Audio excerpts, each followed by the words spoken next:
আল্লাহ রাব্বুল আলামিন কোরআন পাকের মধ্যে বলেছেন বিসমিল্লাহির রহমানির রহিম কুল হাতু বুরহানাকুম ইন কুনতুম সাদিকিন। তুমি যদি সত্যবাদী হও, সাদিকিন হও, তাহলে তুমি দলিল পেশ করো। এটা জায়েজ, দলিল দাও। এটা না জায়েজ, দলিল দাও। এটা করা যাবে না, দলিল দাও।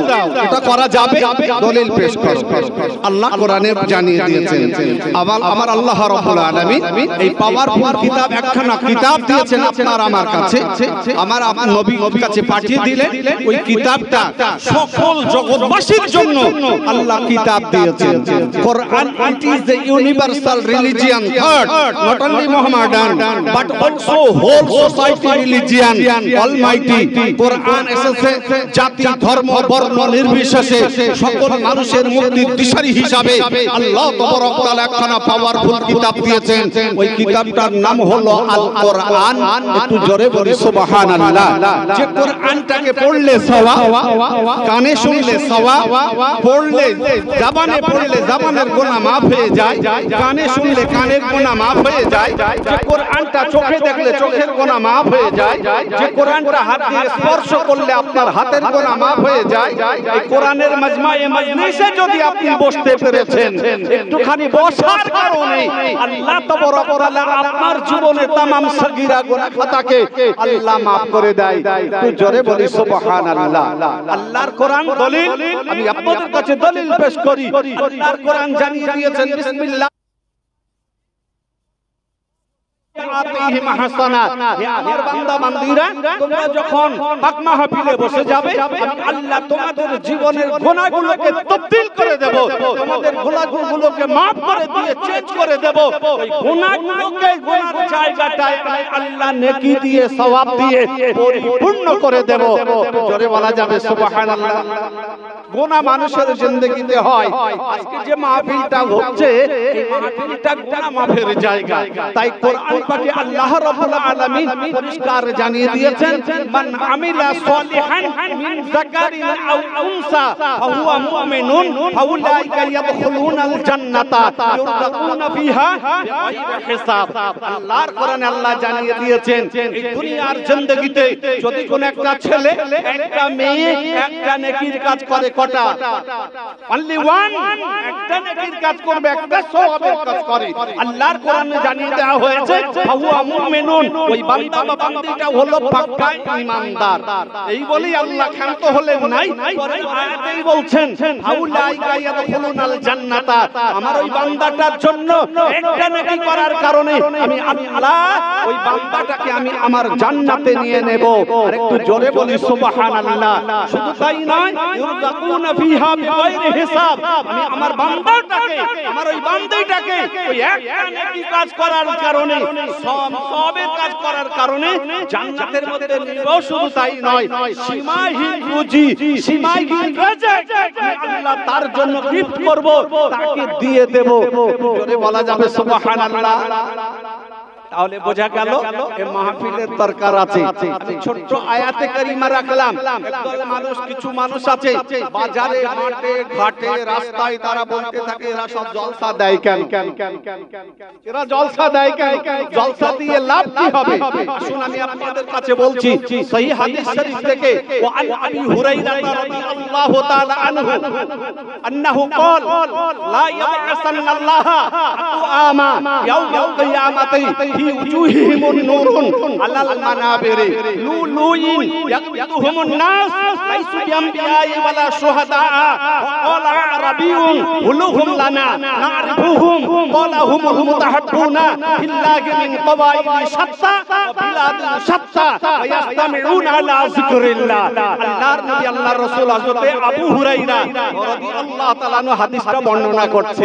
আবু হুরায়রা, তার নাম ছিল আব্দুস শামস ইবনে সাখার, রাসূলের সাহাবী। নাম ছিল আব্দুস শামস ইবনে সাখার। কোন দিন থেকে আবু হুরায়রা হলো? কোন দিন থেকে আবু হুরায়রা হলো? আল্লাহর নবীর দরবারে যেতেন আবু হুরায়রা একটা কি করতেন? আব্দুস শামস ইবনে সাখার কাছে একটা বিড়াল নিয়ে যেখানে যায় কোলে করে বিড়ালটা নিয়ে যায়। বিড়ালটা কোলে করে নিয়ে কার কাছে যায়? আমার রাসূলুল্লাহর দরবারে যায়। আল্লাহর নবী আমার রাসূলুল্লাহ যেমন মহব্বত করতেন, বাচ্চাদের, ছোট বাচ্চাকেও মহব্বত করতেন। আমার রাসূলুল্লাহ আবার মাঝে মাঝে মজাও করতেন, মজা করতেন। আল্লাহর নবী আব্দুস শামস ইবনে সাখারকে ডেকে বললেন, এই আব্দুস শামস ইবনে সাখার, তুমি কি বিড়াল এনেছো? আল্লাহ রাসূল ব্যঙ্গ করে বলেছিলেন, ইয়া আবা হুরাইরা, ইয়া আবা হুরাইরা, ও আবু হুরাইরা, ও বিড়ালের বাপ, ও বিড়ালের বাপ। সেই দিন থেকে আবু হুরাইরা বলেছিলেন, ইয়া রাসূলুল্লাহ হাবিবাল্লাহ, আজ আপনি আমাকে আবা হুরাইরা বলেছেন, আজ থেকে আমি আর কোনোদিন আমার ওই আব্দুস শামস ইবনে সাখার নামটা আমি আর রাখবো না, আমি আবু হুরাইরা।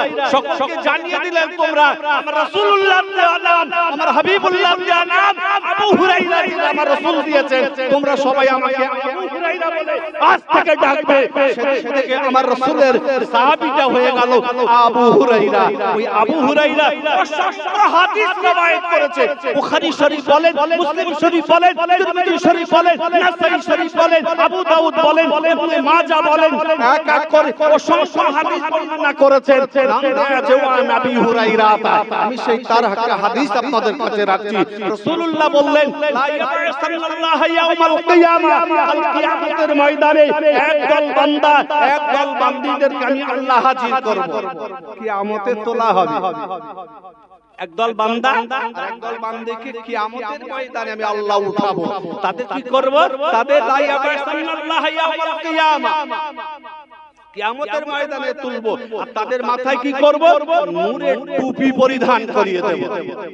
সাহাবীরা বললেন, ইয়া রাসূলুল্লাহ, হুজুর সেই মানুষগুলো কারা? তারা কি নবীগণ, আম্বিয়া আলাইহিস সালাম, না শহীদগণ?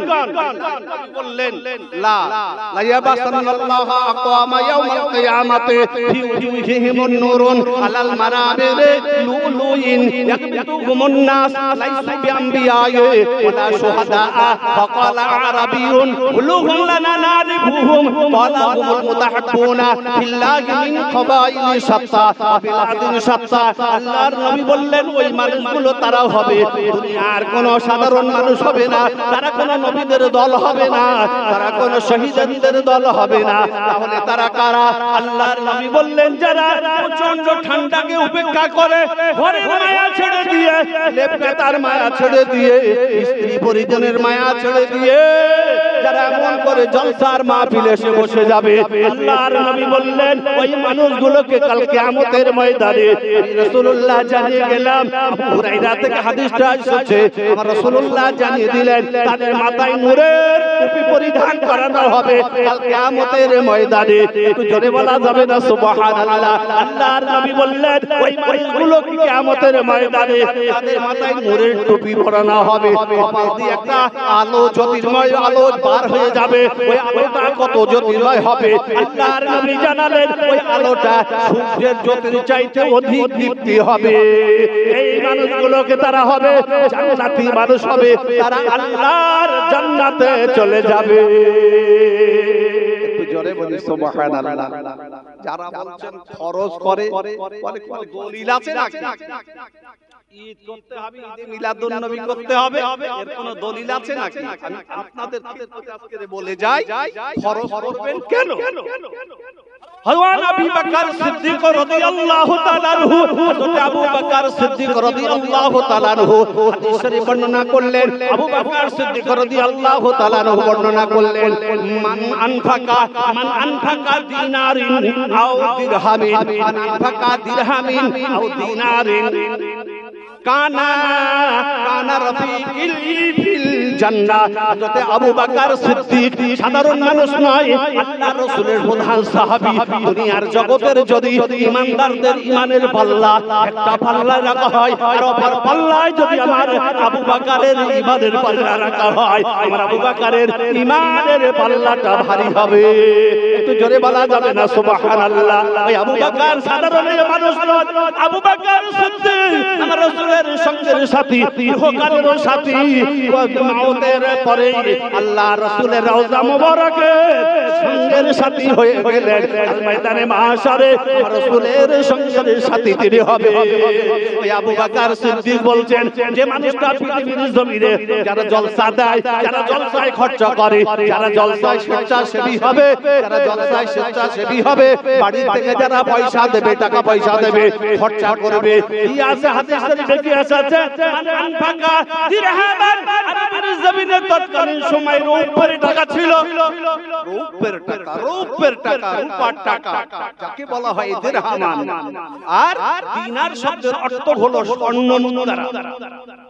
দিনার আর দিনারি যারা দুনিয়ার জিন্দেগিতে একটা দিরহাম খরচা করবে, সেই যুগে আবু বকর সিদ্দিক রাদিয়াল্লাহু তাআলা আনহু বলছেন দ্বীনের জন্য, ইসলামের জন্য, জলসার জন্য যারা স্বেচ্ছাসেবী হবে, বাড়ি থেকে টাকা দিয়ে হোক, যারা কর্মকর্তা হবে, খিদমত করবে, আল্লাহর নবী বললেন যারা একটা টাকা খরচা করবে, দিনারিন আও দিরহামিন, এক দিরহাম অথবা একটা টাকা খরচা করলে ইসলামের জন্য, আল্লাহর নবীর সাহাবী হযরত আবু বকর সিদ্দিক রাদিয়াল্লাহু তাআলা আনহু পরিষ্কার করে জানিয়ে দিলেন কানা রফিকি ফিল জান্নাহ। আমি আবু বকর জানিয়ে দিলাম, আমি আবু বকর জানিয়ে দিলাম ওই মানুষগুলো আমি রাসূলুল্লাহ আমার সঙ্গে, আমি আবু বকর জানিয়ে দিলাম ওই মানুষগুলো আমি আবু বকর সিদ্দিক আমার সাথে জান্নাতে যাবে। একটু জোরে বলা যাবে?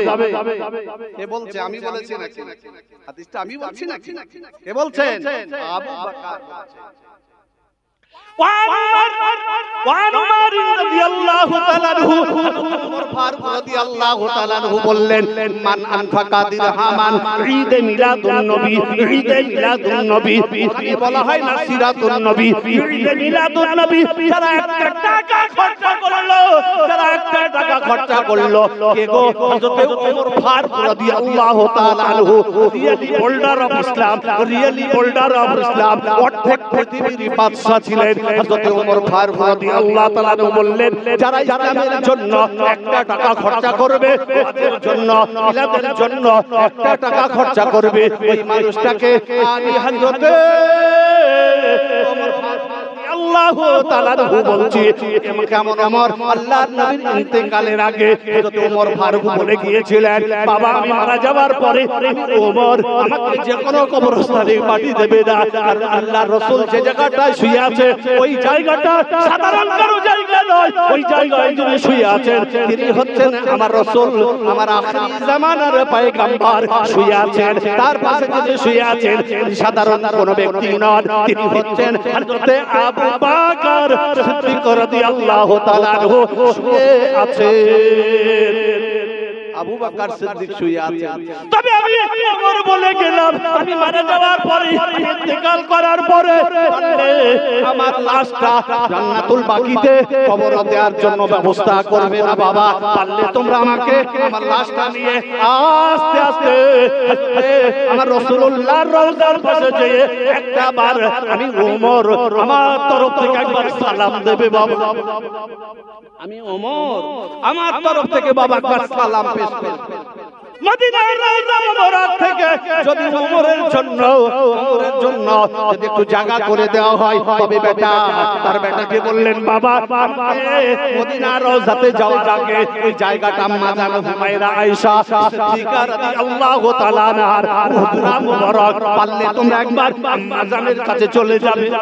আমার রাসূলের বিবি আম্মা জান হুমায়রা তো আম্মা জান আয়েশা সিদ্দিকা রাদিয়াল্লাহু তাআলা আনহা আমার রাসূলুল্লাহ যাকে হুমায়রা বলে ডাকতেন, এই আয়েশার কাছে চলে গেলে যে বলবে যে আপনার রাসূলের পাশে থাকার জন্য আপনার সবচাইতে অধিকার বেশি, কারণ আপনার আব্বা আবু বকর শুয়ে আছেন কোথায়? আমার রাসূলের পাশে, তবে ওই জায়গাটা যদি আপনি আমার পিতার জন্য একটু দান করে দেন।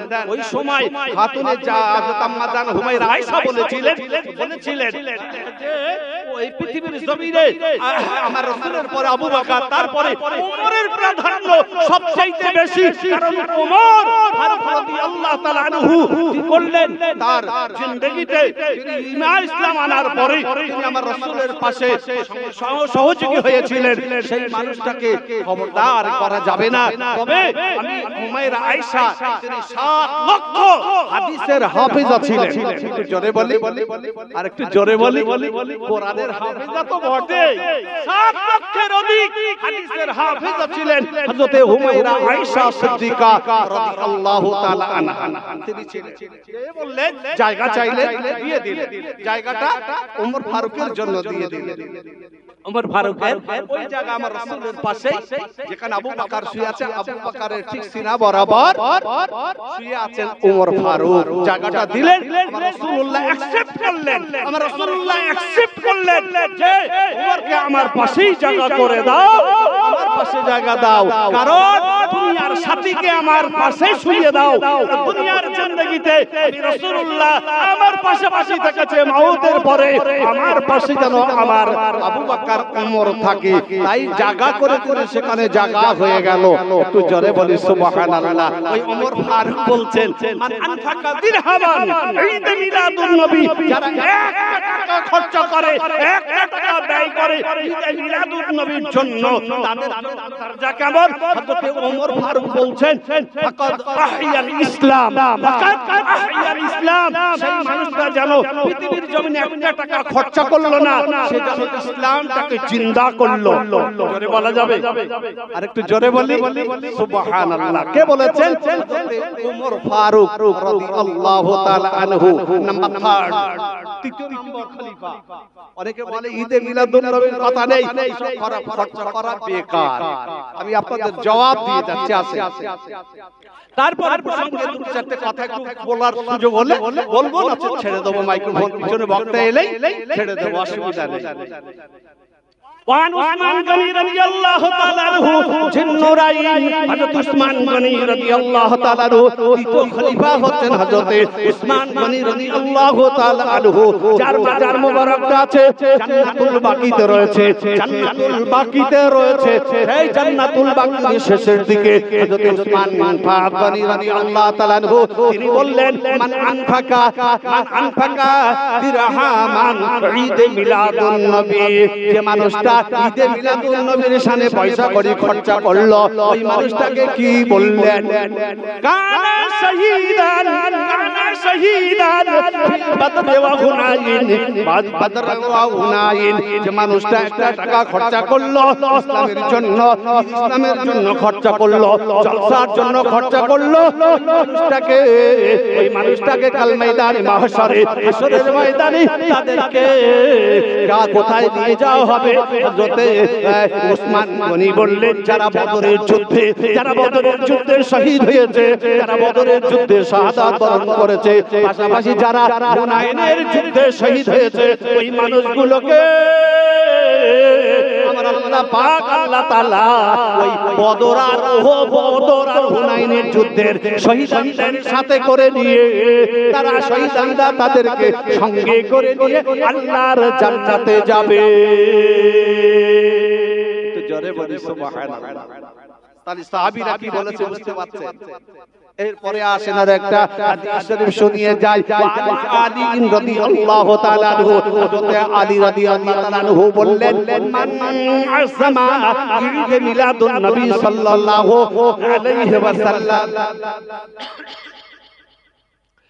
মান আযমা ঈদ মিলাদুন নবী সাল্লাল্লাহু আলাইহি ওয়াসাল্লাম, যে মানুষটা ঈদ মিলাদুন নবীর তাজিম করলো, সংসার তাজিম করলো, জলসা খরচার জন্য, তাবারুকের জন্য সহযোগিতা করলো, টাকা দিল, পয়সা দিল, চাল দিল, যারা খিদমত করলো, যারা ভলান্টিয়ারের কাজটা করলো, যারা সেক্টর অফিসে থাকলো, যারা রান্নিগুলো থাকলো, এই মানুষগুলোর জন্য কে বলছে? আমি বলি নাই, কে বলছে? হযরতে আলী, হযরতে আলী কাররামাল্লাহু ওয়াজহু বলছেন, আলী কাররামাল্লাহু তাআলা ওয়াজহু তিনি বলছেন, আল্লাহর নবী বলেছেন, আনা মদিনাতুল ইলমি ওয়া আকিম বাবুহা, গোলাম ইলমের শহর, আর ইলমের শহরে ঢুকতে গেলে দরজার প্রয়োজন হয়।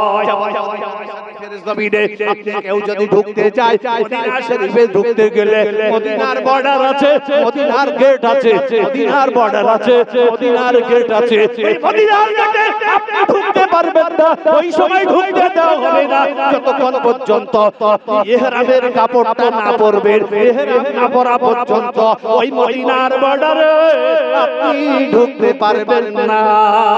ইহরাম পরতে হবে, মদিনার গেট টপকাতে হবে, তার আগে আপনাকে ঢুকতে দেওয়া হবে না। ইহরাম হবে না, ওই জায়গায় আপনার চেকিং করা হবে, চেকিং হবে, কাস্টমস আছে, চেকিং হবে, চেক করে দিয়ে তারপরে আপনাকে মদিনার জমিনে ঢোকার পারমিশন দেওয়া হবে। জোরে বলি সুবহানাল্লাহ। ওই আলী কারামাল্লাহু, ওই আলী কারামাল্লাহু ওয়াজহু পরিষ্কার হাদিস শরীফের মধ্যে বলছেন, আলী রাদিয়াল্লাহু তাআলা বলছেন, যারা জলসার জন্য খরচা করে, মেহনত করে, পয়সা খরচ দিয়ে, অর্থ দিয়ে, সাহায্য করে, কথা দিয়ে, এমন করে সাহায্য সহযোগিতা করলো, জলসার জন্য সহযোগিতা করলো, ওই মানুষগুলোকে আল্লাহর নবীর সাহাবী হযরত আলী কারামাল্লাহু ওয়াজহু বললেন, লা ইয়াখরুজু দুনিয়া, লা ইয়াখরুজু দুনিয়া, ওই মানুষটাকে কোনদিন দুনিয়া থেকে আমার আল্লাহ বার করবেন না বিল ঈমান, ঈমান ব্যতি রেখে। অর্থাৎ ওই মানুষটা ততক্ষণ পর্যন্ত মারা যাবে না যতক্ষণ ঈমান না নিয়ে মারা যায়। ঈমানটা বুকে জড়িয়ে ধরে, ঈমানটা বুকে জড়িয়ে ধরে কলেমা পড়ে আস্তে আস্তে ঈমানটা বুকে জড়িয়ে দিয়ে তারা কোথায় চলে যাবে? কবরে একা করে মউতের কোলে ঢলে পড়বে, ঈমান নিয়ে যাবে। আল্লাহর নবী বললেন, আল্লাহর নবীর সাহাবী হযরত আলী কারামাল্লাহু ওয়াজহু জানালেন, ওই মানুষটা তাকে লা ইয়াদখুলুল ইয়াখরুজু দুনিয়া, দুনিয়া থেকে ওই মানুষটাকে বার করা হবে না ততক্ষণ বিল ঈমান, ঈমান ছাড়া বার হবে না। আর কি করা হবে? ওয়ায়াদখুলুল জান্নাতা, ওই মানুষটাকে জান্নাতে প্রবেশ করানো হবে বিগাইরি হিসাব, বিনা হিসাবে আল্লাহ তারে জান্নাতে দিয়ে দেবে। একটু জোরে বলি সুবহানাল্লাহ। তাহলে আমি কতগুলো দলিলের কথা বললাম, একদিকে কোরআনের আয়াত বলেছি, তারপর কটা হাদিস শরীফ বলেছি। তাহলে বোঝা গেল এই জলসাটা অ্যাকসেপ্ট করেছে আমার রাসূলুল্লাহর কাছ থেকে। অ্যাকসেপ্ট করেছেন কারা? আবু বকর, হযরত ওমর, হযরত উসমান গনি, হযরত আলী কারামাল্লাহু ওয়াজহু। আচ্ছা, যারা এর বিরোধিতা করবে, যারা এই জলসার বিরোধিতা করবে, আচ্ছা আমার নবী কষ্ট পাবে না ভাই? কষ্ট পাবে তো? যারা জলসার বিরোধিতা করবে আমার নবী কষ্ট পাবে। সেই জন্য এই জলসার বিরোধিতা করা যাবে না, করিও না, আমরা করিও না। সহযোগিতা এটা করতে হবে, করতে হবে। সেই জন্য আমাদের প্রয়োজন রয়েছে, আমাদেরকে পৃথিবীর জিন্দেগিতে জলসা হোক, জুলুস হোক, তোমার যে সময় এসে দাঁড়িয়েছে আজকে আপনি জলসা, আগামী দিন যে আপনি জলসা করতে পারবেন, স্টেজ তৈরি হবে, আশা করা যেতে পারে না। আগামী দিন এমন হতে পারে আপনার মসজিদের দরওয়াজায় AK-47 রাইফেল দিয়ে দাঁড়িয়ে থাকবে, আপনি টুপি দিয়ে মাথায় দিয়ে নামাজ পড়তে যাবেন, আপনার মসজিদ থেকে তাড়িয়ে দেওয়া হবে, আবার করে দেওয়া হবে। কারণ কেন্দ্রে নরেন্দ্র মোদি বাবুজি নতুন যে বিল আনছে, ওই বিলগুলো মুসলমানদের ওয়াকফ সম্পত্তি হিসাবে থাকবে না, অতএব এগুলো ভেস্ট করে দেওয়া হবে। সেই কারণে আগামী দিন এই যে কবরস্থানগুলো থাকবে না, মসজিদ থাকবে না, মাদ্রাসা থাকবে না, ঈদগাহ থাকবে না, খানকা থাকবে না, এই জন্য জায়গার প্রয়োজন হয়েছে। ঠিক তদরূপ কি করবে জানেন? হিন্দুদের সমাজ, হিন্দু সমাজের মানুষেরা তোমরাও চুপচাপ থেকো না, তোমরাও জাগো। কারণ আগামী দিন তাদের হিন্দুদের দেবত্ব সম্পত্তি যা আছে সব ভেস্টেড করে দেবে, তোমাদের ওইখানে আর ঢুকতে দেওয়া হবে না।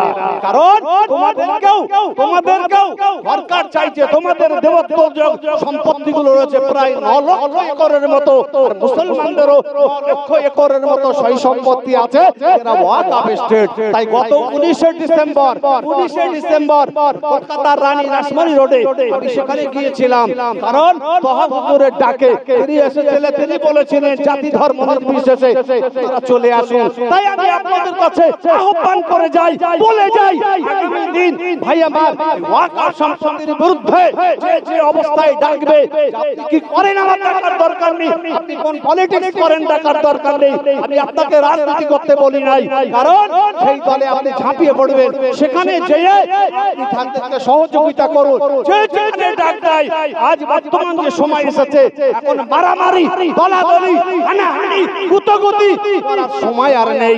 তাই আমাদের পিছনে দেশ ঢেকে গেছে, আমাদের এগিয়ে যেতে হবে ইসলামের জন্য, কোরআনকে বাঁচাতে, মসজিদকে বাঁচাতে, এক এক করে নিজের সম্প্রদায়কে জাগাতে চেষ্টা করতে হবে। তাই আমি আপনাদের কাছে বলে যাই, আসুন আমি আমার আলোচনার টেবিলে জলসার প্রয়োজন আছে কি নাই আমি আপনাদের কাছে জানালাম।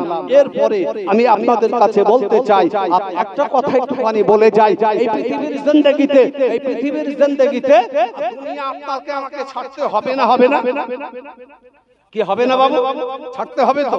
তো দুনিয়া যখন ছাড়তে হবে, ছাড়তে গেলে কিছু পাথেও লাগবে না, লাগবে না, লাগবে না পাথেও, পাথেওর প্রয়োজন আছে। আমি আপনাদের খিদমতে বলতে চাই, এই জন্য বলছি, এই জন্য বলে যাই, একজন রাইটার, একজন রাইটারের কথা বলি, তিনি হচ্ছেন ইমামে ফখরুদ্দিন রাজি রহমাতুল্লাহ আলাইহি। ইমামে ফখরুদ্দিন রাজি রহমাতুল্লাহ আলাইহি, ইমাম ফখরুদ্দিন রাজি সাঙ্গের ইলম তিনি হাসিল করেছিলেন, এত পাণ্ডিত্য অর্জন করেছিলেন। পাণ্ডিত্য অর্জন করার পরে আল্লাহ তাকে এত এলেমে ভরে দিয়েছিল, এলেমে ভরে দিয়েছিল, ওই মানুষটা এলেম ভরপুর, সব সময় কিতাব ছাড়া আর কিছু দেখে না। ইমাম ফখরুদ্দিন রাজি রাহমাতুল্লাহ আলাইহি তিনি বলছেন, তাই তো এই দুনিয়ার জিন্দেগিতে আমি এলেম হাসিল করার পরে দৈনন্দিন কিতাব ফলো করছি, কিতাবের পৃষ্ঠা উল্টাই, কিতাব নিয়ে পড়ে থাকে, সর্বসময় কিতাব ছাড়া বাঁচেন এক মুহূর্তের জন্য। ইমাম ফখরুদ্দিন রাজি রাহমাতুল্লাহ আলাইহি তিনি ছিলেন লজিকের শ্রেষ্ঠ অংশে, লজিক মানে মানবিক শাস্ত্রের লজিক, তর্কবিদ্যায় শ্রেষ্ঠ অংশের মানুষ। তাই সেই মানুষটা তিনি বলতেন, দুনিয়া তো আমাকে ছাড়তে হবে, দুনিয়ায় তো থাকা যাবে না, দুনিয়া ছেড়ে আমাকে চলে যেতে হবে, তাহলে কি করব? তো যাওয়ার আগে তো প্রত্যেকের কবরের চিন্তা একটু হয় না, হয় না, কবরের চিন্তা হয় তো একটু, যে অন্ধকার কবর কি করে থাকবো। ইমাম ফখরুদ্দিন রাজি রাহমাতুল্লাহ আলাইহি বলছেন, না এই জীবনটা তো বেকার করে ফেললাম, শুধু কিতাব নিয়ে পড়াশোনা করলাম, পারলাম না, কিন্তু আমার মনের মধ্যে, আমার ভিতরে, আমার কলবের মধ্যে যেন কিসের একটা অভাব রয়ে গেছে। যদি পারতাম, একটু সুযোগ হতো, তাহলে আমি কোন আল্লাহ ওয়ালা কোন মানুষের কাছে যেয়ে একটুখানি সহবত নিতাম। আল্লাহ চার প্রকারের মানুষের কথা বলেছেন, চার প্রকারের মানুষের কথা বলেছেন, তারা হলো আমি আল্লাহ, আমার বন্ধু, একটু জোরে বলি সুবহানাল্লাহ। চার প্রকার কোরআন তার দলিল, মিনান নবিয়িন ওয়াস-সিদ্দিকিন ওয়াশ-শুহাদায়ে ওয়াস-সালিহিন। চার প্রকারের মানুষের কথা বলা হয়েছে। এক নাম্বার হলো নবী আম্বিয়া আলাইহিস সালাতু ওয়াস সালাম, দুই নাম্বার শহীদ শুহাদা মিনান নবিয়িন, দ্বিতীয় নাম্বার হলো সিদ্দিকগণ মিনান নবিয়িন ওয়াস-সিদ্দিকিন, তৃতীয় নাম্বার হলো শুহাদা শহীদানগণ, চার নম্বরে বলা হয়েছে ওয়াস-সালিহিন, যারা নেককার, যারা আল্লাহর ওলি বান্দা। এই চার প্রকারের বান্দারা হলো আল্লাহর বন্ধু। এই কথাটা আমি বলেছি না আল্লাহ বলে দিয়েছে? আল্লাহ বলেছে তো, কোরআনের কথা আল্লাহ বলে দিয়েছে। কেউ যদি এই কথা অস্বীকার করে, ঈমান থাকবে না, ঈমান চলে যাবে। আল্লাহ যেহেতু বলে দিয়েছে, আল্লাহ বলে দিয়েছে, ইন্নাল্লাযীনা ইউবাইউনাকা ইন্নামা ইউবাইউনাল্লাহ ইয়াদুল্লাহি ফাওকা আইদিহিম। আল্লাহর কোরআনে আল্লাহ বলে দিয়েছেন কি, ইন্নাল্লাযীনা ইউবাইউনাকা, হে আমার নবী, যারা আপনার কাছে বাইআত গ্রহণ করে, যারা আপনার কাছে বাইআত গ্রহণ করে, তারা আপনার কাছে বাইআত গ্রহণ করেনি, আমি আল্লাহ আমার কাছে বাইআত গ্রহণ করেছে। একটু জোরে বলি, আর একটু জোরে বলি সুবহানাল্লাহ। সুবহানাল্লাহ। ইয়াদুল্লাহি ফাওকা আইদিহিম, যারা আপনার হাতে হাত দিয়েছে নবী গো, আপনার হাতে হাত দিয়েছে, তার দ্বারা আমি আল্লাহ যেন আমার কুদরতি হাতে হাত দিয়েছে। আর একটু জোরে বলি সুবহানাল্লাহ। তাই পৃথিবীর জিন্দেগিতে আপনি নামাজ পড়েন, আপনি রোজা করেন, আপনি হজ করেন, আপনি যাকাত দেন, দান খয়রাত করেন, সব কিছু করেন, কিন্তু আপনাকে নবীর প্রেম, নবীর মহব্বত, নবীর ভালোবাসা আপনার সিনায় আগে থাকতে হবে। তারপরে নামাজ, আপনি এক রাকাত নামাজ পড়বেন, 700 রাকাত নামাজের সওয়াব আপনার নামায় আমলে লেখা হবে। একটু জোরে বলি সুবহানাল্লাহ। আর যদি আপনি নবীর প্রেম, নবীর মহব্বত আপনার ভিতরে যদি না থাকে, আপনি 700 হাজার বার নামাজ পড়লেও আমাদের কোনো দাম নেই, ও নামাজের কোনো দাম নেই, ও হজের কোনো দাম নেই, ও দান খয়রাতের কোনো দাম নেই, মসজিদ বানানোর কোনো দাম নেই। আগে আপনাকে নবীর প্রেম, নবীর মহব্বত আপনার সিনাতে আনতে হবে। আল্লাহর রাসূলের মহব্বত, প্রেমের নিশানা আলামত আপনার সিনায় আনতে হবে। আর এই আনতে গেলে আউলিয়ায়ে কেরামদের কাছে আপনার যাওয়া লাগবে। ইমাম ফখরুদ্দিন রাজি বলছেন, না পারলাম না এই দুনিয়ার জমিনে একজন আল্লাহর ওলি বান্দার কাছে যাব। তো ইমাম ফখরুদ্দিন রাজি রহমাতুল্লাহ আলাইহি বাড়ি থেকে বার হলেন, বাড়ি থেকে সওয়ারিতে বার হলেন। যেতে যেতে ওনার বাড়ি থেকে যেতে 1 মাসের দূরত্বের একটা রাস্তা, 1 মাসের দূরত্ব। ঘোড়ায় সওয়ারি হয়ে যেতে, গাধার পিঠে সওয়ারি হয়ে যেতে কত টাইম লাগে বলে? 1 মাসের দূরত্বের রাস্তা চলে গেলেন। যেতে যেতে বলছেন, কার কাছে যাব? নাজমুদ্দিন কুবরা রহমাতুল্লাহ আলাইহি আল্লাহর ওলি বান্দার কাছে যাব, দেখি তিনি আমাকে একটু বায়াত করে নেয় কিনা। আমাকে দুনিয়া তো ছাড়তে হবে, যাই দেখি সেখানে কাজ হয় কিনা। চলে গেলেন নাজমুদ্দিন কুবরা রাহমাতুল্লাহ আলাইহি, তার কাছে চলে গেলেন। আস্তে আস্তে চলছেন, পথ দিয়ে যেতে যেতে যেতে যেতে যেতে যেতে 1 মাসের রাস্তা অতিক্রান্ত করে তারপরে পৌঁছালেন নাজমুদ্দিন কুবরা রাহমাতুল্লাহ আলাইহির দরবারে। যে বলছেন, হুজুর আমি আপনার কাছে এসেছি। সালাম দিয়ে মুসাফা করলেন। বলে, বাবা কে? তোমাকে দেখে দেখে মনে হচ্ছে তুমি কি ইমাম ফখরুদ্দিন রাজি না বাবা? তো বলে, জি হুজুর। তো বলে, ও তোমার কথা আমি খুব শুনেছি বাবা, তোমার কথা আমি খুব শুনেছি বাবা। বলো বলো কি হয়েছে বলো বাবা, এসো বসো বাবা। মানে আল্লাহ ওয়ালা মানুষ তো, তাদের কাছে গেলে তারা যা আদব করে, সম্মান দেখায়, আলেমের সম্মান, ইলমের সম্মান করতেই হবে। তাই তো কাছে ডাকলেন, বসালেন। বসিয়ে বলছে, বাবা কি হয়েছে বলো। বলে, হুজুর আমি আপনার কাছে এসেছি একটু বায়াত হবে, বায়াত হব, আমার মেটাল ডিটেক্টরটা পরিষ্কার করব, অন্তরের ময়লাটা একটু সাফ করতে চাই, তাই আমি আপনার কাছে এসেছিলাম। বলে, বাবা তুমি তো মানে ইমাম ফখরুদ্দিন রাজি, তুমি এই কথা বলছো কেন? বলে, হুজুর আমি এসেছি আপনার কাছে, এই মেহেরবানি করে আমাকে একটুখানি ডাক দেন হুজুর। তো বলছে, ডেকে বললে, বাবা তুমি সারা জীবন কিতাব পত্র নিয়েছো, তোমার তো ইলমের বহর আছে, ইলমের ফখর আছে, তবে তোমার তো বায়াত করা যাবে না বাবা। বলছে, কেন হুজুর? বলে, আমি যা বলবো তুমি মানবে? হুজুর মানা যাবে। কি মানবে বলো, কি মানতে হবে? হুজুর বললেন, আজ থেকে তুমি কোন কিতাব আর হাত দিতে পারবে না। সর্বনাশ! যে লোকটা কিতাব ছাড়া বাঁচে না, তারে বলছে আজ থেকে তুমি কোন কিতাবে হাত দিতে পারবে না, কোন কিতাবে হাত দিতে পারবে না। হুজুর কিতাবে হাত দেব না? তো বলছে না, দিতে পারবে না। বলে, হুজুর আমার যা কিতাব সিনায় আছে সব ভুলে যাব। বলে, একটাও ভুলবে না। আমি নাজমুদ্দিন কুবরা তোমার জন্য দোয়া করছি, আল্লাহ তোমার টোটাল কিতাবটা সিনার মধ্যে বসিয়ে দেবে। একটু জোরে বলা যাবে? আর একটু জোরে বলি সুবহানাল্লাহ। আল্লাহর ওলি বান্দার কাছে চলে গেলেন। এবার তিনি কি করলেন? সিনায় নিয়ে চলে আসছেন, আস্তে আস্তে চলে আসছেন।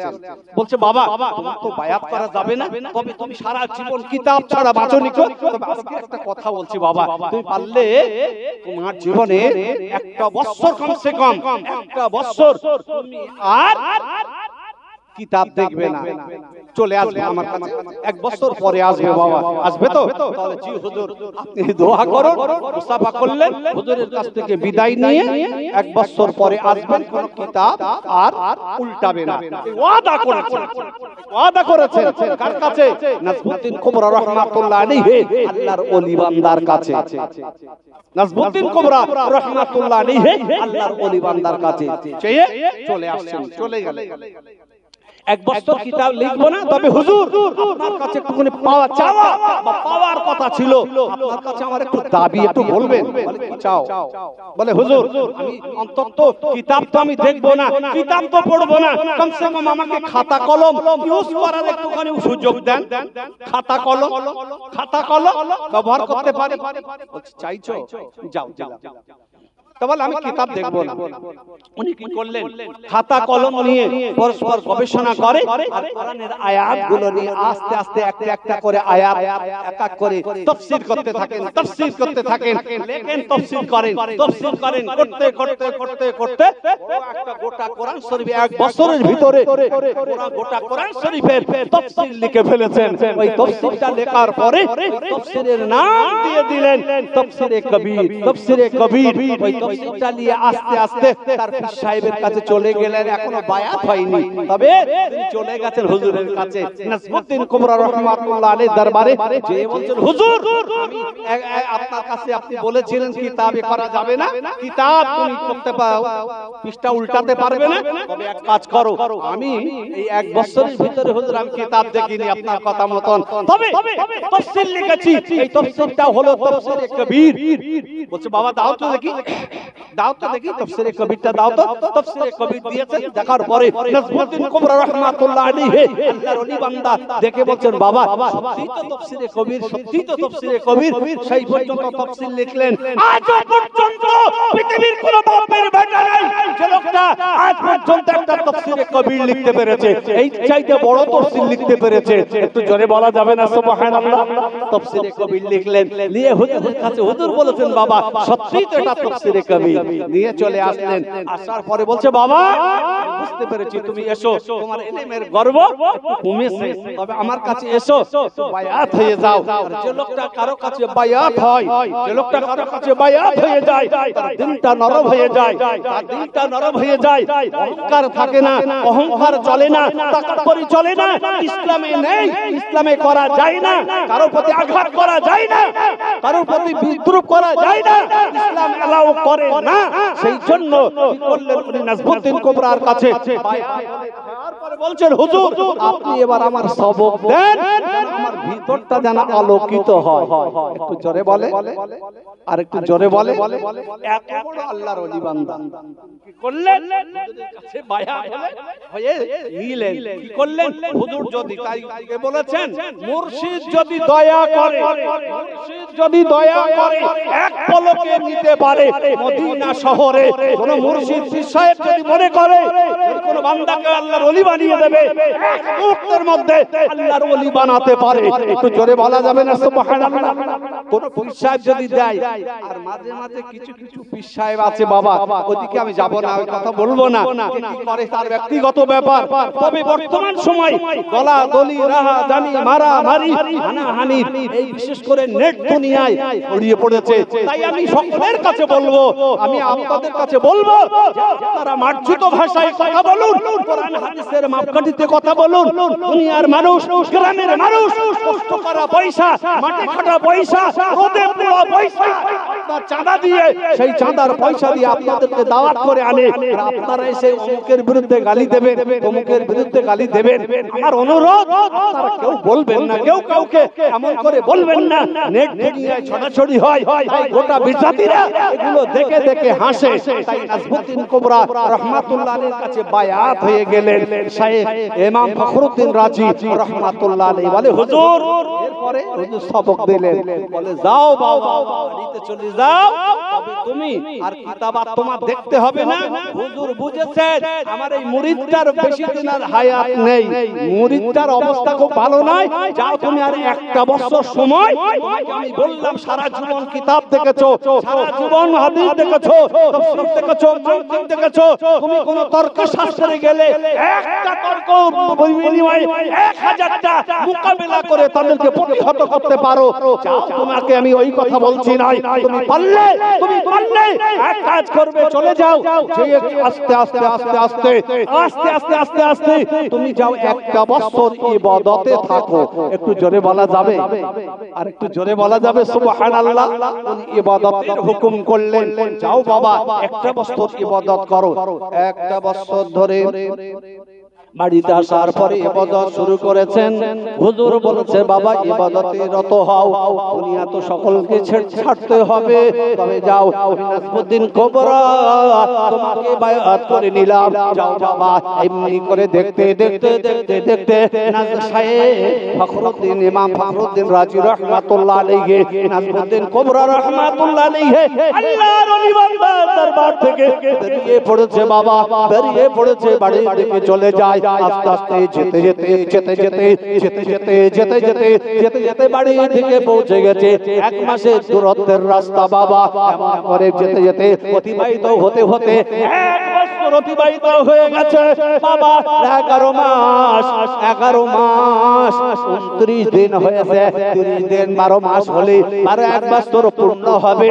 কিন্তু দেখা যায় এই শাইখ ইমাম ফখরুদ্দিন রাজি রাহমাতুল্লাহ আলাইহি বড় অসুস্থ হয়ে পড়লেন। তিনি মওতের কোলে ঢলে পড়েছেন, মওতে লাই পড়ে গেছে।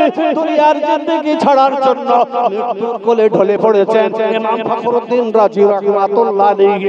ওই সময় নাসরুদ্দিন কোবরা তার বিষয়ে কি করলেন? বসে আছে বাবা, বসে আছে। ভক্তকে ডাক দিলেন, বাবা ও আমার ভক্ত রে বাবা, আমার শাগরেদে বাবা, আমার কাছে তুমি থাকো বাবা, 1 লোটা পানি আনো বাবা, আমি আসরের সময় ওযু করে নামাজ পড়বো বাবা।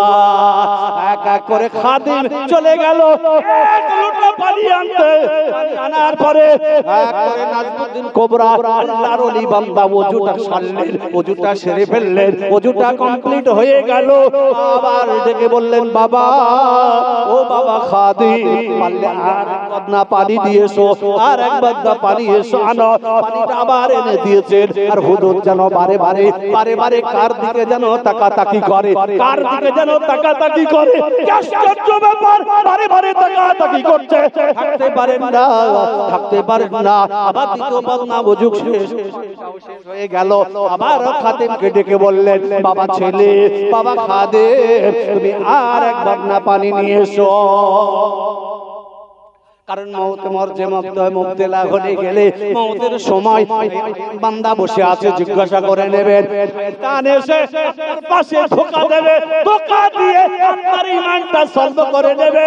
কারণ ইমাম ফখরুদ্দিন রাজি রাহমাতুল্লাহ আলাইহি ঠিক ওই সময়টা ঈমানের জন্য ঈমানটার বলছে, শয়তান এসে বলছে, আরে আল্লাহ একটা নয় একাধিক আল্লাহ, আল্লাহ একটা নয় অনেক আল্লাহ, এমনি করে যেই বলতে লেগেছে।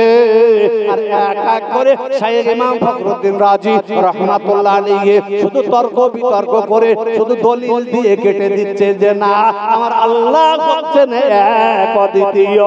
একটু জোরে বলা যাবে না সুবহানাল্লাহ? কারণ যে লোকটা ঈমান নিয়ে মারা যাবে, যে লোকটা ঈমান নিয়ে মারা যাবে, তার জন্য নাজাতের জরিয়া আছে, নাজাতের ওসিলা আছে। আর ঈমান যদি তুমি নিয়ে যেতে না পারো, ঈমান যদি নিয়ে যেতে না পারো, তোমার সব ভস্মে ঘিডালা হবে, তোমার কোনো রাস্তা থাকবে না। তুমি যত যাই করো না কেন, তোমার ঈমান বড় মূল্যবান জিনিস, ঈমান মূল্যবান। ইমাম ফখরুদ্দিন রাজি রাহমাতুল্লাহ আলাইহি এমন করে করছেন। আর এদিকে নাসরুদ্দিন কোবরা রাহমাতুল্লাহ আলাইহি আল্লাহর ওলি বান্দা বলছেন, ডেকে ডেকে বলছেন, বাবা করে। ওদিকে শাইখ ইমাম ফখরুদ্দিন রাজি 999টা প্রশ্ন করেছে শয়তান।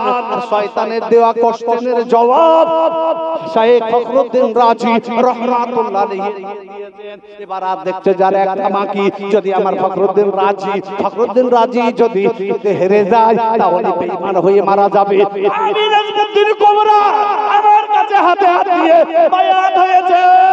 আমার মুরিদ দুনিয়ার জমিনে আমি তার পীর বেঁচে আছি, আমার মুরিদ যে বেঈমান হয়ে মারা যাবে, এটা কোনোদিন হতে পারে না। তাই কি করলেন? আসরের সময় তার খাদেমকে ডাক দিয়ে বলেছিলেন, বাবা খাদেম, পানিটা নিয়ে এসো। 1 লোটা পানি আনলেন। ঠিক ওই সময় হাতে 1 লোটা পানি দিয়ে পানিটা ছুঁড়ে সজোরে মারলেন। কার দিকে মেরেছেন? পানিটা যেই ছুঁড়ে মারলেন, কার দিকে? ফখরুদ্দিন রাজি রাহমাতুল্লাহ আলাইহি তার মাথার ধারে উলামায়ে কেরামগণ বসে বসে আল্লাহ রাসূল হাদিস শরীফের মধ্যে বলেছেন, লাকিনু মাউতাকুম, তোমাদের মধ্যে কেউ যদি মারা যাওয়ার উপক্রম হয় তোমরা তার কাছে যেয়ে তালকিন করো, তালকিন করো, তালকিন করো, তালকিন করো। বলো পাশে যেয়ে যে লোকটা মৃত্যু মুখে পতিত হয়েছে তার পাশে যেয়ে বলো লা ইলাহা ইল্লাল্লাহ মুহাম্মাদুর রাসূলুল্লাহ, এই কালিমাটা পড়তে থাকো। হয়তো তোমার কথাটা শুনে শয়তান ধোঁকা দিয়ে বোকা বানাতে চাইছে, তার থেকে মুখটা ফিরিয়ে দিয়ে যদি একটা বার ইমানের কালিমা শরীফ খানা পড়তে পড়তে পড়তে পড়তে লোকটা ইন্তেকাল করে, তাহলে তার লোকটা ঈমান নিয়ে কবরে চলে যাবে। ইমাম ফখরুদ্দিন রাজি রাহমাতুল্লাহ আলাইহি তার পাশে উলামায়ে কেরামগণ তালকিন করছেন। হাদিস শরীফে এসেছে, লাকিনু মাউতাকুম, তোমরা তালকিন করো মৃত ব্যক্তির নিকটে। আশ্চর্য ব্যাপার, ওই সময় তালকিন করা শুরু করে দিয়েছে, কিন্তু তালকিনের ও জবাব দেয় না। যারা আলেমরা কিবলামুখীর অপোজিটে দাঁড়িয়ে দাঁড়িয়ে বলছেন, আর ওদিকে কি করছেন, ওদের দিক থেকে কিবলামুখ থেকে অন্যদিকে মুখ করে ঘুরে আছে, মুখটাও কিবলামুখী করে না। হঠাৎ করে লক্ষ্য করেছেন মৃত্যুর কাছাকাছি টাইম, মৃত্যুর কাছাকাছি সময়, ঠিক এই সময়টা ইমাম ফখরুদ্দিন রাজি রাহমাতুল্লাহ আলাইহি তার মুখের উপরে হঠাৎ করে নাজবুদ্দিন কুবরা রুহানি হালতে কি করলেন, ওই সময় আল্লাহর ওলি বান্দার খাওয়ার, আল্লাহর ওলিদের কারামত গুলো হয়, কারামত আল্লাহর ওলিদের অলৌকিক বিষয়গুলো হয়, কারামত কি করলেন, এক মুষ্টি পানি দিয়ে সঙ্গে সঙ্গে দূর করে ছুঁড়ে মারলেন কার কাছে, ইমাম ফখরুদ্দিন রাজির এর দিকে মারলেন। আর একটা ওই পানি যাওয়ার সাথে সাথে একটা শব্দ বার হয়ে আসলো, একটা আওয়াজ বেরিয়ে এসেছে, এই ইমাম ফখরুদ্দিন রাজি, আমি তোর বিষয় বলছি, একবার বল, বিনা দলিলে বল আল্লাহ এক। জোরে বলা যাবে না সুবহানাল্লাহ। সঙ্গে সঙ্গে ইমাম ফখরুদ্দিন রাজি রাহমাতুল্লাহ আলাইহি বললেন, দেখছেন যে তার পীর সাহেব এমন করে বলছেন, এই ইমাম ফখরুদ্দিন তুই বল, বিনা দলিলে আমার আল্লাহ এক। সঙ্গে সঙ্গে ইমাম ফখরুদ্দিন রাজি রাহমাতুল্লাহ আলাইহি বলে দিলেন, বিনা দলিলে আল্লাহ এক। বলার সঙ্গে সঙ্গে চেহারাটা ঘুরিয়ে নিয়ে কেরামগণ দাঁড়িয়ে রয়েছে, তাদের কাছে ডেকে বলছেন, বাবা আলেমের দলেরা, তোমরা কি আমাকে কিছু বলছো? বলে না, কিচ্ছু বলি নাই বাবা, কিচ্ছু বলি নাই। তবে কি বলছিলে বলো? বলে না, কিচ্ছু বলি নাই, তবে তোমরা শুনে রেখে দাও, তোমরা শুনে রেখে দাও, তোমরা আমাকে তালকিন করছিলে, আমাকে তালকিন করতে হবে না, আমি পড়ে নিচ্ছি যে লা ইলাহা ইল্লাল্লাহু মুহাম্মাদুর রাসূলুল্লাহ। কালিমা শরীফ খানা পড়ে নিলেন, পড়ে নেওয়ার পরে সঙ্গে সঙ্গে মওতের কোলে ঢলে পড়েছে। জোরে বলি সুবহানাল্লাহ। বুঝতে পেরেছেন আমার বলার উদ্দেশ্য? এই জায়গায় দুনিয়া আপনাকে ছাড়তে হবে, তাহলে আমরা কেন এই দুনিয়ার জিন্দেগি, দুনিয়া ছেড়ে যেতে হবে, দুনিয়ার জিন্দেগিতে যে কটা দিন থাকতে হবে, দুনিয়ার জিন্দেগিতে এই স্বপ্ন দেখার মতন, এই পায়খানা ঘরের মতন দুনিয়া, কারণ পায়খানা ঘরের ভিতরে আপনি কেউ রেস্ট নিতে যায় না, ঠিক তদরূপে দুনিয়ায় রেস্ট নেওয়ার নয়, তবে অর্থ সম্পদ, টাকা পয়সা, বাড়ি গাড়ি, পর্দা পুশিদা সব করতে হবে, আপনাকে আমাকে করতে হবে, ছেলেদের জন্য, মেয়েদের জন্য সংসারের খরচা গুলো করবেন, এটাও আপনাকে করতে হবে, আপনার স্ত্রীর জন্য, আপনার ছেলের জন্য, আপনার মেয়ের জন্য লেখাপড়া পারপাস, শিক্ষা পারপাস, যে পয়সাটা ব্যয় করবেন ওগুলো হবে আপনার জন্য সদকা করার সময়। দান করলে যেমন সওয়াব হয়, আপনার ছেলের জন্য ব্যয় করেছেন ওটাও কিন্তু সওয়াবের খাতায় লেখা হবে, যদি আপনার ঈমান থাকে, যদি নবীর প্রেম থাকে, নবীর মুহাব্বত থাকে, নবীর ভালোবাসা থাকে। আল্লাহর নবী, আল্লাহর রাসূল দ্বীনের দাওয়াত দিতেছিলেন আরবের জমিনে, মক্কার জমিনে, ঠিক ওই সময় যেই না বলেছেন ঈমানের কালেমা বলেছেন, সঙ্গে সঙ্গে আবু জাহেল, আমার রাসূলের চাচা তো নাকি, রাসূলের চাচা তো জাহেল, আবু জাহেল রাসূলের চাচা, আমার নবীর প্রতি অত্যাচার করলো, নবীর প্রতি অত্যাচার শুরু করে দিল, বলতে বলতে কি বলল, ইন্নাকা লা মাজনুন, কোরআনে এসেছে ইন্নাকা লা মাজনুন, এটা হলো একটা পাগল, আমার নবীকে পাগল বলেছে। হঠাৎ করে দেখে লোকজন রয়েছে, তাদের সামনে যেয়ে আবু জাহেল বলছে, এই যে মুহাম্মদ নামক লোকটা দেখছো, এটা কিন্তু পাগল। আমার নবী কি বললেন? সাদ্দাকতা, তুমি সত্য কথা বলেছো, তুমি সত্য কথা বলেছো। এই আবু জাহেল, তুমি যেটা বলেছো সত্য কথাই বলেছো। কোথায় ছিল আবু বকর? দৌড় শুরু করলেন, ইয়া রাসূলুল্লাহ, হাবিবাল্লাহ, হুজুর you are best of the world, হুজুর আপনি পৃথিবীর জমিনে সবচাইতে শ্রেষ্ঠ মানুষ, আপনার মতো মানুষ আর হয় না, আপনার মতো সোনার মতো সোনার মানুষ হয় না, পৃথিবীর জিন্দেগিতে হয় না। আপনাকে বলেছে পাগল, বলেছে পৃথিবীর জিন্দেগিতে সবচাইতে নিকৃষ্ট মানুষ হলো আবু জাহেল, আপনাকে বলেছে। আল্লাহর রাসূল বললেন, সাদ্দাকতা ইয়া আবি বকর, সত্য কথা বলেছেন ও আমার আবু বকর। আবু বকর বলছে, ইয়া রাসূলুল্লাহ, আবু জাহেলও সত্য, আর আমি যেটা বললাম এটাও সত্য। হুজুর আমি বুঝতে পারছি না, আপনি আমাকে বুঝিয়ে দেন। যেটা বলেছে সেটাও আপনি বলছেন সত্য, আর আমি আবু বকর যেটা বললাম সেটাও আপনি বলছেন সত্য, আমি তো বুঝতে পারলাম না। আল্লাহর রাসূল বললেন, আল আম্বিয়া ওয়া আলাইহিমুস সালাম মিরাতুল উম্মতিহি, আল আম্বিয়া আলাইহিমুস সালাম মিরাতুল উম্মতিহি, আম্বিয়া আলাইহিস সালাম তারা হলো আয়না স্বরূপ, তারা হলো আয়না স্বরূপ তার উম্মতের জন্য, তার উম্মতের জন্য। আয়নার সামনে যদি কেউ দাঁতওয়ালা মানুষ যদি যায়, তাকে দাঁত ছাড়া দেখা যাবে। এ ভাই, আয়নার সামনে গেলে আমার একটা চোখ কানা, আমি যদি আয়নার সামনে যাই আমার দুটো চোখ ভালো দেখা যাবে না একটা চোখ কানা দেখা যাবে? একটু কথা বল, কানা দেখা যাবে তো?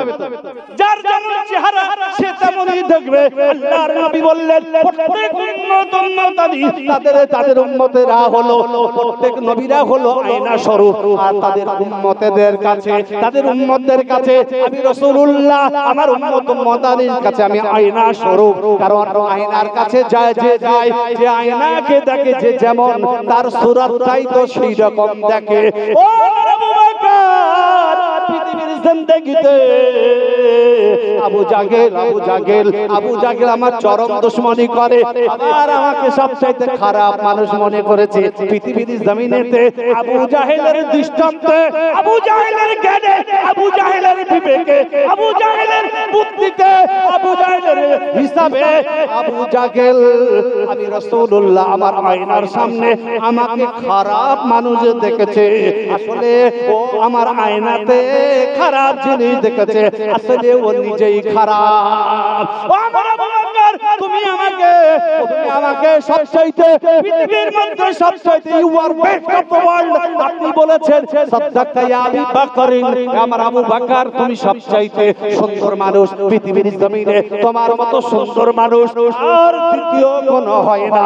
ইয়া রাসূলুল্লাহ, হাবিবাল্লাহ, তাহলে আবু বকর রে, তুমি আমার, তোমার কাছে আমি আয়না স্বরূপ, কারণ উম্মতদের কাছে আয়না স্বরূপ। আমার রাসূলকে তার উম্মতেরা যে যেভাবে দেখতে চায় সে সেইভাবে দেখে দেয়। ইয়া রাসূলুল্লাহ, আপনার মতো সুন্দর মানুষ পৃথিবীর জমিনে আর কোনো হয়নি, আর হবে না। জোরে বলি সুবহানাল্লাহ।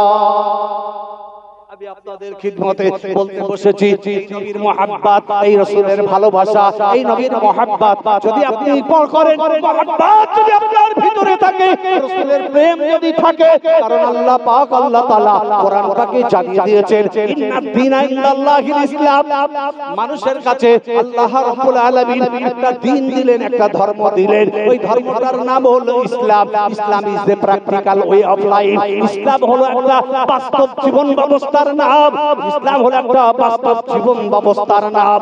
যে ইসলামটা আল্লাহ দিয়েছেন, ওই ইসলামটা যে মানবে সে হবে সোনার মানুষ, যারা মানবে না তারা ইসলাম থেকে খারিজ হয়ে যাবে। মুসলমানেরা এটা মেনে নিয়েছে, মুসলমানেরা মেনে নিয়েছে। রাশিয়ার একজন বৈজ্ঞানিক সেই ইসলামের কালিমা পড়ে, বৈজ্ঞানিক পড়ে মুসলমান হয়ে যায়। আমেরিকার বৈজ্ঞানিকরা তারা কোরআন পড়ে মুসলমান হয়ে যায়। জাপান রিসার্চ করতে শুরু করে দিয়েছে, মুসলমানদের কোরআনগুলো রিসার্চ করতে শুরু করে দিয়েছে, কারণ গোটা কোরআন শরীফের মধ্যে ইসলামের অলৌকিক জিনিসগুলো রয়েছে। কোরআন যারা মানবে পৃথিবীর জমিনে সোনার মানুষ হবে, ইসলাম যারা ছেড়ে দেবে তারা ইসলাম থেকে কদাচিতে খারাপ হয়ে যাবে। রাসূলুল্লাহ তাই রাসূলের কাছে আল্লাহ কোরআন দিয়ে জানিয়ে দিলেন, আল্লাহর নবী হাদিস শরীফের মধ্যে বলেছেন, খায়রুল কুরুনি কারনি, সর্বশ্রেষ্ঠ যুগ হলো আমি রাসূলুল্লাহ, আমার যুগ, আমার পরে আর যুগ আসবে না। এখন রাসূলুল্লাহর যুগ চলছে, আমরা যে যুগটায় আছি, যে জামানায় আছি, এটাই আমার রাসূলের যুগ। আল্লাহর নবী বলেছেন সর্বশ্রেষ্ঠ যুগ হলো আমার রাসূলুল্লাহর যুগ। এই যুগেতে যারা ইসলাম মানতে পারবে তারাই হবে সুপারম্যান, তারাই হবে আল্লাহর বাঞ্ছিত বান্দা, তারাই হবে আল্লাহর জান্নাতি বান্দা। আমার রাসূলুল্লাহ যেটা হালাল করেছে সেটা হারাম যদি কেউ বলে থাকতে পারে না, পারবে? আমার রাসূল যেটা বলেছে এটা জায়েজ, কেউ তার যুক্তির তর্কে তার স্বার্থের জন্য সে যদি বলে এটা না জায়েজ, ঈমান থাকতে পারে না, তার কাছে উড়ে যাবে হাওয়ার মতো উড়ে যাবে। তাই আল্লাহর নবী জানিয়েছেন শ্রেষ্ঠ যুগ হলো আমি রাসূলুল্লাহ, আমার যুগ। আমার রাসূলের জন্য পৃথিবীর জমিনে কত নেতার জন্য জীবন দিতে যাও, যাও না? ইনকিলাব জিন্দাবাদ করতে করতে মারামারি হয়েছে, জীবনটা চলে গেল। এই মুসলমান, তুমি জীবনটা দিয়ে আসলে তোমার বডিটা পড়ে গেল, তুমি বলতে পারবে না আমি শহীদ হয়ে গেছি। কারণ জন্য পৃথিবীর জন্য, কোন লিডারের জন্য, কোন নেতার জন্য, কোন নেতার জন্য মারামারি করতে যে জীবন দেওয়া জায়েজ নয়, বরং হারাম, হারাম, হারাম। কিন্তু আমার রাসূলুল্লাহর জন্য, আল্লাহর নবীর জন্য জীবন দেওয়া হলো ফরজ, ফরজ, ফরজ। আমার নবীর জন্য, আমার নবীর সামনে কেউ বেয়াদবি করলে তার বিরুদ্ধে ঘোষণা করা আপনার জন্য ফরজ, আপনি করবেন না। ঈমান থেকে দুর্বল হয়ে গেলে ইসলাম থেকে খারিজ হয়ে যাবে। সেই জন্য আপনার আমার জন্য প্রয়োজন হলো আমার নবী, আমার নবী, আমার নবীকে ছাড়া পৃথিবীর জিন্দেগিতে ইসলাম, নবী আমার ইসলাম, নবী আমার ঈমান, নবী আমার ঈমান। পৃথিবীর জিন্দেগিতে কেমন ঈমান তারা গ্রহণ করেছিলেন, কেমন গ্রহণ করেছিলেন? আল্লাহর নবীর কাছে যে এক এক করে বলতে লেগেছে, ইয়া রাসূলুল্লাহ, ইয়া হাবিবাল্লাহ। আল্লাহর নবীকে চেনে একটা শুকনো খেজুর গাছ মদিনা শরীফের জমিনে আল্লাহর নবী, আল্লাহর রাসূল, আল্লাহর নবী, আল্লাহর রাসূল মদিনার মসজিদে মেম্বারে বাবা এক এক করে মরা খেজুর গাছ, মাজা খেজুর গাছের উপরে রেখে খুতবাটা রেখে এক এক করে বক্তৃতা দিতেন। আমার রাসূলুল্লাহ বক্তৃতা রাখতেন ধর্মা খেজুর গাছ, মরা খেজুর গাছের উপরে মেম্বার তৈরি হলো। ওই দিনকে খেজুর গাছটা সরিয়ে দিতে চায়। কবি বলেছেন উস্তুনে হান্নানা, একটি খেজুর গাছের নাম, উস্তুনে হান্নানা একটি খেজুর গাছের নাম, যাকে ধরে খুতবা দিতেন রাসূল আকরাম। গাছটি নবীর বিরহে কাঁদিতে রয়ে, গাছটি নবীর বিরহে কাঁদিতে রয়ে। হতবাক হইলেন যত সাহাবায়ে কেরাম, রহমতে আলম নবী নূরে মুজাসসাম। সাহাবীরা আতর বানায় আমার ওই নবীজির মোবারক খাম। আমার নবী, আমার নবীর শান, নবীর মান, নবীর মর্তবা বুঝতে হবে। আল্লাহর নবী দাঁড়ানো, দাঁড়ানো, দাঁড়ানো, দাঁড়ানো জান্নাতুল মুআল্লা, যেখানে আম্মা জান মা খাদিজাতুল কুবরা রাদিয়াল্লাহু তাআলা আনহা, ওই জায়গায় মাজার মোবারক রয়েছে। ওই মাজার ছিল, এখন গম্বুজগুলো সব ভেঙে দেওয়া হয়েছে, এখন প্লেন জায়গা রয়েছে। তার পাশেই একটা মসজিদ রয়েছে বাবা, ওই মসজিদটা জিন, মসজিদে জিন। মসজিদটার নাম হলো মসজিদে জিন। কেউ যদি কিনা ওই মসজিদে 2 রাকাত নামাজ পড়ে নাই, যদি কেউ 2 রাকাত নামাজ পড়ে নাই, ওই মসজিদে নামাজ পড়লে জীবনে কোনদিন ওই মানুষটার জিনে আক্রমণ করবে না। জোরে বলি সুবহানাল্লাহ। কোন মহিলা মানুষ যদি ওই মসজিদে জিনে যেয়ে নিচে ওদের জায়গা হয় আর উপরেও জায়গা আছে বাবা, মহিলাদের নামাজ পড়ার সুযোগ আছে, ছেলেদেরও নামাজ পড়ার সুযোগ আছে। কেউ যদি 2 রাকাত নামাজ ওই মসজিদে পড়ে নাই, জীবনে কোনদিন জিনে আক্রমণ করবে না। আমার বন্ধুরা, তার পাশেই একটা মসজিদ রয়েছে, ওই মসজিদটার নাম হলো মসজিদে সাজারু মসজিদ। মসজিদের নাম হলো মসজিদে সাজারু মসজিদ। আমার নবীকে প্যার করেছে, নবীকে মোহাব্বত মহব্বত করেছে, নবীকে ভালোবেসেছে। মানুষ শুধু ভালোবাসতে জানলো না, এ বন্ধু আমার গাছ কাকা করে জমিন ফেড়ে ফেড়ে গাছটা যে আমার নবীকে সালাম দেয়, আসসালাতু আসসালামু আলাইকা ইয়া রাসূলুল্লাহ, আসসালাতু আসসালামু আলাইকা ইয়া হাবিবাল্লাহ। আহারে গাছটা সালাম দিতে দিতে জমিন ফেড়ে ফেড়ে আমার নবীর কদমে যে পড়ে যায়। একটু জোরে বলা যাবে না সুবহানাল্লাহ? সেই জায়গায় সৌদি গভর্নমেন্ট একটা মসজিদ বানিয়ে রেখেছে, ওই মসজিদটার নাম হলো মসজিদে সাজারু মসজিদ। একটু জোরে বলি সুবহানাল্লাহ। একটা মসজিদ বানানো আছে, ওই মসজিদটার নাম হলো মসজিদে সাজারু মসজিদ। প্রাণীর আমার নবীকে যারা চিনেছে, আমার রাসূলুল্লাহকে যারা চিনেছে, তারা মানুষের মতো মানুষ হয়েছে। যারা নবীকে চিনতে পারেনি, নবীকে ভুল ভুল বুঝেছে, তারা ইসলাম থেকে খারিজ হয়ে গেছে। আমার বন্ধুরা, আস্তে আস্তে আস্তে আস্তে আমার রাসূলুল্লাহ একদিন জঙ্গলের পাশ দিয়ে যায়, জঙ্গলের পাশ দিয়ে যায়। আমার নবীকে চিনেছে। একটা হরিণী, তার দুটো বাচ্চা আছে। জঙ্গলে একটা হরিণীকে শিকারীরা ধরে ফেলেছে, শিকারীরা হরিণীকে ধরে ফেলেছে, পাগুলো বেঁধে দিয়েছে, পাগুলো বেঁধে দিয়েছে। আমার রহমতের নবী, আমার নূর নবীজি, আমার হায়াতুর নবী, আহারে ওই জায়গা দিয়ে পথ দিয়ে চলতে চলতে আমার রাসূলুল্লাহ যাচ্ছেন, দেখে যে হরিণীটা রয়েছে। হঠাৎ করে হরিণীর তার জবান আল্লাহ খুলে দিয়েছে, বলছে ইয়া রাসূলুল্লাহ, ইয়া হাবিবাল্লাহ, হুজুর জঙ্গলে আমার দুটো বাচ্চা আছে, তাদের দুধ পান করানোর সময় হয়ে গেছে। হুজুর আমাকে শিকারীরা ধরে ফেলেছে, আমাকে আটকে দিয়েছে। ইয়া রাসূলুল্লাহ, হাবিবাল্লাহ, পারলে হুজুর আমাকে একটুখানি পা দুটো খুলে দেন, আমাকে একটু ছেড়ে দেন, আমি আমার বাচ্চাদেরকে একটু দুধ পান করি আবার আসবো। আল্লাহর নবী, রহমতের নবী, আল্লাহর নবী আবার কি করলেন? আস্তে আস্তে চলে গেলেন ওই জায়গায় যে বাঁধনগুলো খুলে দিয়েছে, বাবা বাঁধনগুলো খুলে দিয়েছে। আহারে হরিণটা চলে গেল, এদিকে চলে এসেছে শিকারী, চলে এসেছে। আপনি কেন আমার হরিণটাকে ছেড়ে দিলেন? আমি ধরে ফেলেছি। আল্লাহর নবী ওই সময় বলেছিলেন, আল্লাহর নবী বলেছিলেন, ইয়া রাসূলুল্লাহ, আপনি খুলে দিয়েছেন, হুজুর ওই হরিণীকে আমার কাছে ফিরে আসবে। আল্লাহর নবী বললেন, তুমি দাঁড়াও, হরিণী আমার কাছে কথা দিয়ে গেছে। কারণ হরিণী তারা প্রাণী, তাদের বাক নেই, কথা নাই, বাতে বাক্য নেই, কথা নেই, অথচ তারা কথা শোনে। কার কথা শোনে? আমার রাসূলুল্লাহ তাদের কথা বুঝতে পারে।